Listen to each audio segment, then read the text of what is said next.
A proposal to put public land up for sale across several western states is drawing a lot of controversy, but we still don't know what the impact would look like. Tonight, news specialist Mike Anderson takes a closer look at some popular areas here in Utah and how they could be affected. The proposal backed by Senator Mike Lee is confusing because it doesn't put out any direct examples of what could go up for sale. A group called the Wilderness Society put together a map based on the bill text showing areas that could go up.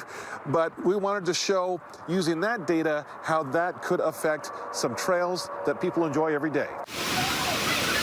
Whether it's the flowing water or wide open views, people love their Utah nature hikes, including this one in Adams Canyon. I like the end. It's such a good payoff to be able to go through it all and then see the really beautiful waterfall at the very end. Zachary Ostrander here for his second time, taking a map from the All Trails app overlaid with lands that could become available for sale, and you get this. Oh man.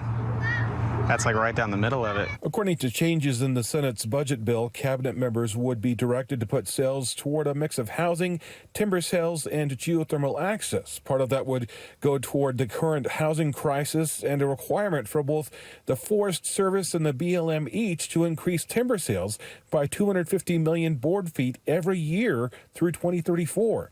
There is some guidance that the sales for housing should be next to populated areas with access to infrastructure, but in looking through maps of lands that could become available in Utah, it's hard to find areas like that aren't in the foothills. For people who enjoy many of these areas as they are. We really enjoy to get up and out and about into the public lands a lot, so yeah, absolutely. It would be a bummer if that was lost. The proposal is concerning, to say the least, especially when you look at what could be sold in places like this. No, that should absolutely be public land. Everything in the mountains that's available for families to get out, that's the most important thing. Looking at City Creek Canyon, a patchwork of land could become up for sale around the trail system there.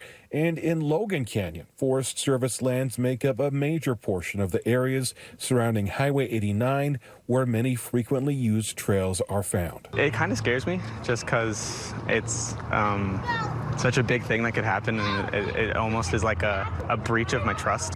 The bill does exclude national monuments and parks, as well as national trail systems and preserves and more.